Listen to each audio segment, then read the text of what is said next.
আসসালামু আলাইকুম ওরহমতুল্লাহি ওবরাকাতু। আলহামদুলিল্লাহ ওসসালাতু ওয়াসসালামু আলা রাসূলিল্লাহ বাদ। সুপ্রিয় দর্শক শ্রোতা ভাই বোন, সম্প্রতি বাংলাদেশের জনপ্রিয় ক্রিকেটার সাকিব আল হাসান কলকাতায় গিয়ে হিন্দুদের কালী পুজো উদ্বোধন করেছেন। এ বিষয়টি ইসলামী শরিয়ার দৃষ্টিকোণ থেকে কতটা সঠিক হয়েছে, একজন মুসলিম কি অন্য কোনো ধর্মের মানুষের উপাসনায় হাজির হতে পারেন কিনা, সামিল হতে পারেন কিনা, যোগ দিতে পারেন কিনা, কোনো পুজো উদ্বোধন করতে পারেন কিনা। ইতিমধ্যে সাকিব আল হাসান এই কাজের ব্যাপারে নিন্দার ঝড় বইছে। যদিও কিছু কিছু ভাই বোন মনে করছেন তিনি অন্য ধর্মের মানুষের উপাসনায় হাজির হয়ে উদ্বোধন করে বড় মনের পরিচয় দিয়েছেন, এটা তার উদারতা, তারা উদারতা হিসাবে এটাকে ব্যাখ্যা করতে চাইছেন এবং তারা বলতে চাইছেন যে মন থেকে যদি কেউ অন্য ধর্মে দীক্ষিত না হন তাহলে শুধুমাত্র সেখানে গেলে বা তাদের কোনো ক্রিয়াকর্মে অংশগ্রহণ করলেই তিনি বেঈমান হয়ে যান না। ইমানটা এত ঠুনকো বিষয় নয়। আসলে তাদের কথা কতটা সঠিক সে বিষয়ে আজ আমরা সংক্ষেপে ব্যাখ্যা করব ইনশাআল্লাহ তাআলা। প্রিয় দর্শক, সর্বপ্রথম কথা হলো, একজন মুসলিম হিসাবে আমাদেরকে জেনে রাখতে হবে যে আমাদের ইমানকে ধ্বংস করে দেওয়ার সবচেয়ে বড় যে বিষয়টি সেটি হলো শিরক।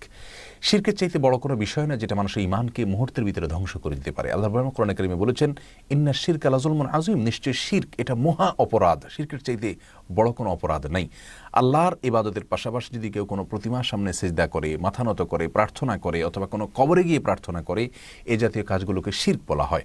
এই শিরক সম্পর্কে আল্লাহ রাব্বুল আলামিন আরও বলেছেন, ইন্নাল্লাহা লা ইয়াগফিরু আন ইউশরাকা বিহি ওয়া ইয়াগফিরু মা দুনা যালিকা লিমান ইয়াশা। নিশ্চয়ই আল্লাহর সঙ্গে শিরক করা হলে এরপর যদি সে তওবা না করে মারা যায় তো এই শিরকের অপরাধ আল্লাহ তাআলা ক্ষমা করবেন না, সে অনন্ত অসীমকাল জাহান্নামে পড়তে থাকবে। অতএব শিরকের ব্যাপারে, এর ভয়াবহতার ব্যাপারে একজন মুসলিম সাহেব আমাদের জানা থাকা উচিত। সাকিব আল হাসান সম্পর্কে যেটুকু আমি জানি, তিনি ইসলামকে প্র্যাকটিস করার চেষ্টা করেন, নিজেকে মুসলিম হিসেবে পরিচয় দেওয়ার চেষ্টা করেন। তিনি হজ বা উমরা করেছেন, সেই ছবিও সোশ্যাল মিডিয়াতে ঘুরে বেড়াচ্ছে। অতএব তিনি যে পুজো উদ্বোধন করতে গিয়েছেন, আমি মনে করি তিনি না বুঝেই গিয়েছেন। তিনি ভাবতে পারেননি যে তার এই কাজটির মাধ্যমে তিনি ইসলাম থেকে খারিজ হয়ে যাওয়ার মতো অপরাধ করেছেন এবং এ কাজ করলে ইমান ভঙ্গ হয়ে যায়। এটা মিন নাওয়াকিদিল ইমান, ইমান ভঙ্গকারী বিষয়গুলোর মধ্য থেকে সবচেয়ে বড় বিষয় হলো এটা আল্লাহর সঙ্গে শিরক করা। আর সেই শিরকের উদ্বোধন করা এটা তো আরও অনেক বড় মাপের অপরাধ। কারণ হলো, যে ব্যক্তি কোনো মন্দ কাজের সূচনা করবে, নবী আলাইহিস সালাম বলেছেন, সে মন্দ কাজ তার দেখা দেখি যত মানুষ করবে সকলের সমান অপরাধ এবং সকলের অপরাধের সমপরিমাণ দায় তাকে অতিরিক্ত হিসাবে নিতে হবে। অতএব নিজে শিরক করা এক জিনিস, আর শিরকের উদ্বোধন করা শুরু করে দেওয়া যার পরে অনেকেই করবে, সেটা তার চাইতে অনেক জঘন্য অপরাধ। আমি আমাদের ভাই সাকিব আল হাসানের প্রতি বিনীতভাবে এই ভিডিওর মাধ্যমে আরজ করতে চাই, প্রিয় ভাই আমার, ইমানটা আমাদের ছেলে খেলার মতো বিষয় নয়।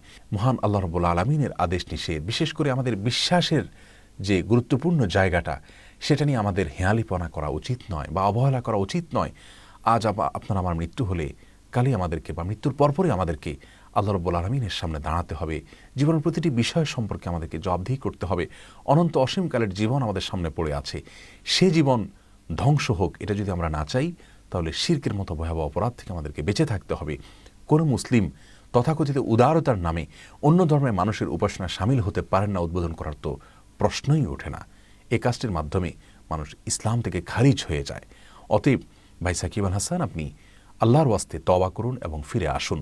আপনি যে হজ উমরা করেছেন, আপনি যে ভালো কাজ করেছেন, মুসলিম হিসাবে বিভিন্ন নেক কাজ করার চেষ্টা বিভিন্ন সময় করেছেন, আমরা দেখেছি, সে সবগুলো বরবাদ হয়ে যাবে শুধুমাত্র এই শিরকের অপরাধের কারণে। আল্লাহ রাব্বুল আলামিন বলেছেন আমাদের প্রিয় নবী সাল্লাল্লাহু আলাইহি সাল্লামকে, লাকাদ উহিয়া ইলাইকা ওয়া ইলাল্লাযিনা মিন ক্বাবলিক লাইন আশরাকতা লা ইয়াহবাতান্না আমালুক ওয়া লা তাকুনান্না মিনাল খাসিরিন। হে রাসূল, আপনাকে এবং আপনার পূর্বের সমস্ত নবী রাসূলদেরকে এই মর্মে কমন নির্দেশ জারি করা হয়েছে যে যদি আপনি শিরকে লিপ্ত হন তাহলে আপনার পূর্বের সমস্ত নেকামলগুলো, ভালো কাজগুলো ক্যান্সেল করে দেওয়া হবে, সবগুলো ডিলিট করে দেওয়া হবে এবং আপনি ক্ষতিগ্রস্ত হয়ে যাবেন।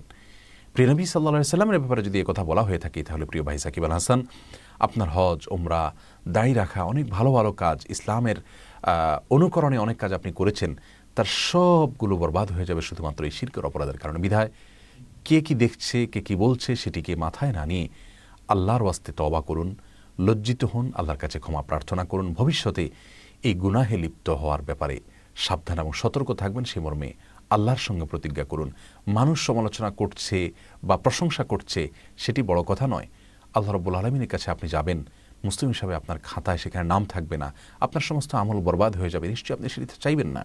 প্রিয় নবী সাল্লাল্লাহু আলাইহি ওয়াসাল্লামের একটি হাদিস মুসনাদে আবু ইয়ালা বর্ণিত হয়েছে, তিনি ইরশাদ করেছেন, মান কাসসারা সাওয়াদা কওমিন ফাহুয়া মিনহুম, যে ব্যক্তি কোনো জাতির মাঝে গিয়ে তাদের দল ভারী করবে, আপনি গিয়ে সেখানে আরেকজন সদস্য হয়ে তাদের অংশগ্রহণকারীদের সংখ্যা বৃদ্ধি করলেন, ফাহুয়া মিনহুম, তাহলে সে তাদের অন্তর্ভুক্ত হয়ে যায়।